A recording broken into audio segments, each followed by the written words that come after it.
cerca de 3 anos eu fui diagnosticada com TDAH, transtorno de hiperatividade e déficit de atenção. E hoje eu não acredito que esse transtorno exista. Eu sempre fui uma criança bem desligada na escola, né? Eu tinha um pouquinho de dificuldade de me concentrar ali nas atividades propostas na escola.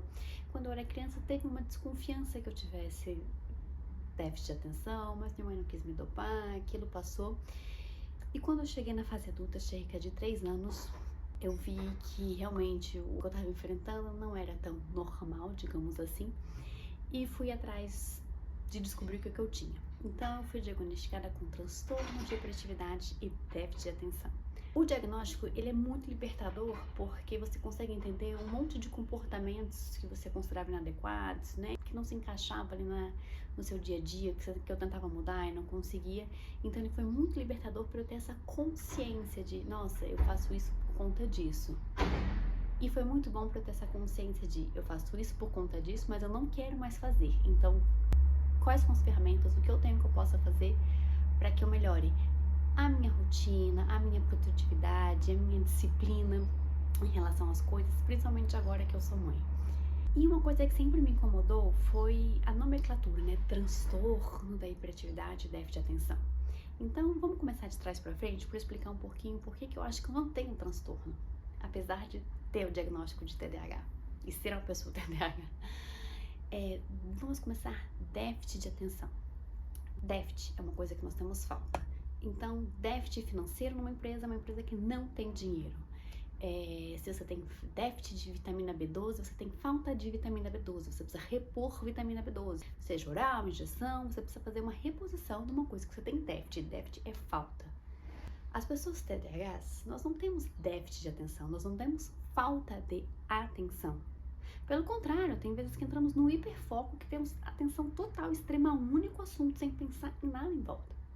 Nós temos uma dificuldade de focar a atenção em uma coisa única, porque nós somos tão focados, nós prestamos atenção em tantas coisas, que passou um passarinho ali, passou um passarinho ali, voltou, passou um carro. Então nós conseguimos captar e prestar atenção em várias coisas ao mesmo tempo. O que é muito legal se você está no meio da floresta pensando que pode vir um predador. Mas é muito ruim se você está dentro de uma sala de aula com 10 anos de idade, tendo que aprender sobre matemática, raiz quadrada, números primos. Nós não temos um déficit de atenção. Nós temos uma dificuldade em focar a atenção naquilo que nós não acreditamos ser necessário, aquilo que não nos gere dopamina. Porque, de fato, nós temos um déficit de produção de dopamina. Isso é fato. Mas de atenção, não temos déficit.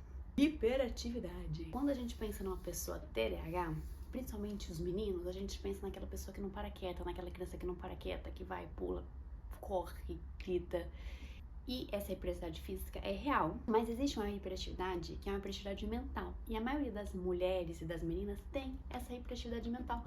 Por isso que é tão mais difícil o diagnóstico de TDAH em meninas, porque elas muitas vezes não apresentam sintomas físicos da hiperatividade. Como que é essa hiperatividade mental? Nós estamos pensando muitas coisas ao mesmo tempo, muito rápido. E cansa.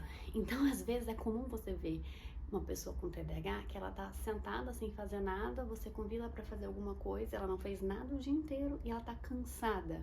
Cansada do quê? De pensar. Imagina uma maratona, onde pessoas neurotípicas, neurodivergentes têm que correr os 42 quilômetros.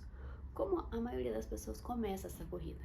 Começa no mesmo ritmo, num ritmo devagar, mas um ritmo constante, um ritmo que você consiga poupar esforço, mas você não tá andando, tá indo correndinho, para você conseguir concluir a maratona. Quando essa pessoa termina os 42 quilômetros, ela tá exausta, como qualquer ser humano que complete uma maratona está exausto. A pessoa com TDAH, ela começa a correr essa maratona no ritmo do Usain Bolt correndo 100 metros rasos. Com a diferença que o Usain Bolt corre só 100 metros. E a maratona são 42 quilômetros.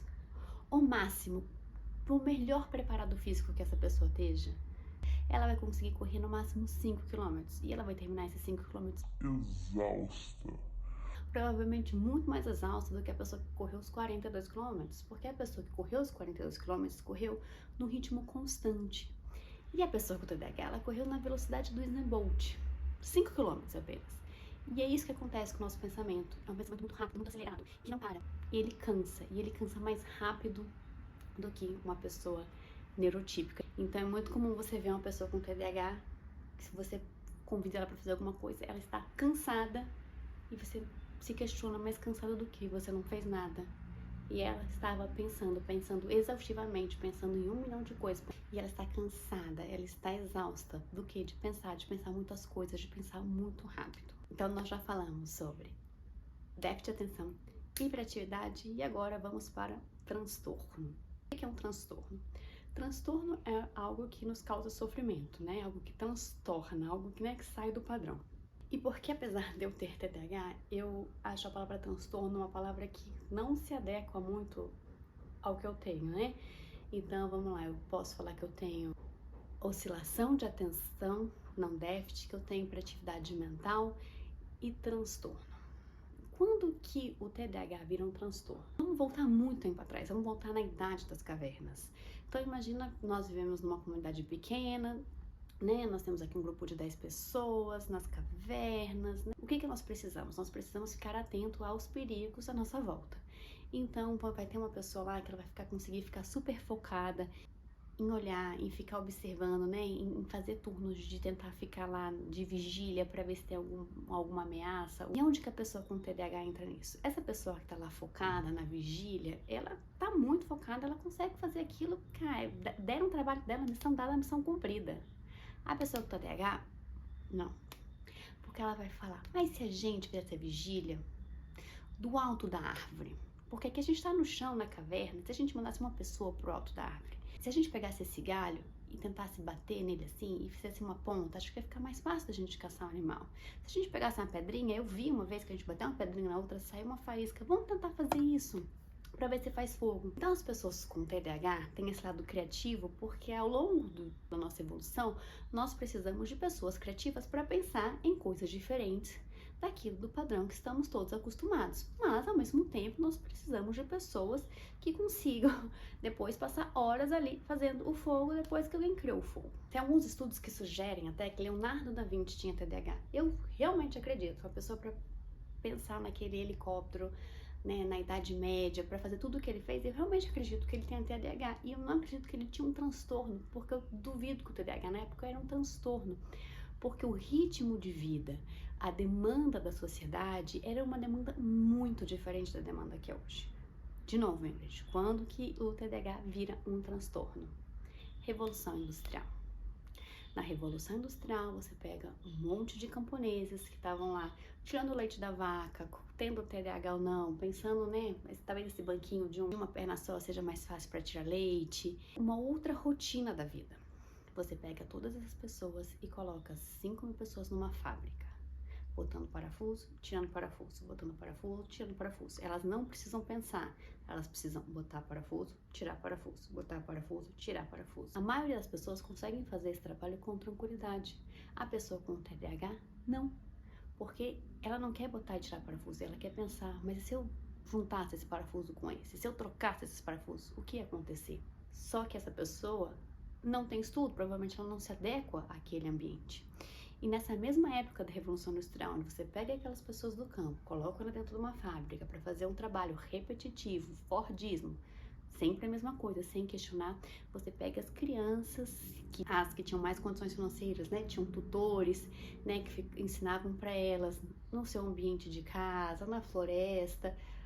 As mais pobres, infelizmente, não estudavam, mas não era necessário, porque para tirar leite da vaca não era necessário. Mas quando você traz essa questão da Revolução Industrial, você traz que você precisa melhorar a mão de obra dessa fábrica. Como você melhora a mão de obra dessa fábrica? Dando educação para todos. Mas é uma educação voltada para o trabalho na fábrica. Não é uma educação voltada para o ser humano, para as nossas habilidades individuais. É uma educação voltada para o trabalho fabril. E até hoje nas escolas, assim, nossas escolas parecem muito com as fábricas. Entra a escola, você tá nessa série, aprende essas coisas, essa série aprende essas coisas. Então você pega aquelas crianças que não estudavam, coloca elas todas no mesmo sistema fabril. Só que agora você chama elas de escola. Nenhuma vivência enquanto ser humano, elas precisam aprender o básico para dar continuidade ao trabalho dos pais na fábrica. Então, a partir desse momento da Revolução Industrial, pessoas como eu ou com outros transtornos, distúrbios, passam a ser rotuladas, porque de fato, você ter uma criança com TDAH numa sala, ela causa um transtorno não só para ela, às vezes ela causa um transtorno para a sala que está naquele molde fabril até hoje. Então, a palavra transtorno, acho que é uma palavra muito pejorativa para o que a gente tem. Eu tenho TDAH, né? Então, é a palavra que nós usamos hoje. Para tudo!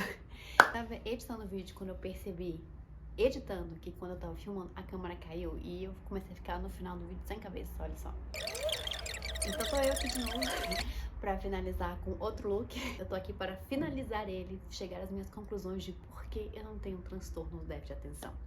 Todas as características de uma pessoa com TDAH, mas me incomoda a palavra distúrbio, porque acho que durante muitos anos na nossa sociedade não era um distúrbio, não era uma coisa que incomodava, era algo que complementava, que agregava, junto com as pessoas, né, neurotípicas, as pessoas neurodivergentes colocavam o mundo com um outro olhar, e isso sempre foi muito importante. Acho que isso que está se voltando a discutir hoje com a questão da inclusão de diversas neurodivergências, né? Então, a palavra transtorno me incomoda muito.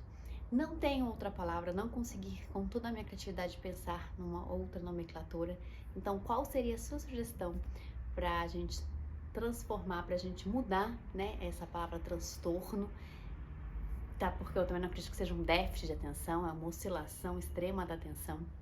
Hiperatividade a gente pode manter. Então eu quero saber qual que é a sua opinião, qual seria o nome que você colocaria. Então sejam muito bem-vindos ao canal. Aqui a gente vai falar sobre produtividade, rotina, disciplina, maternidade.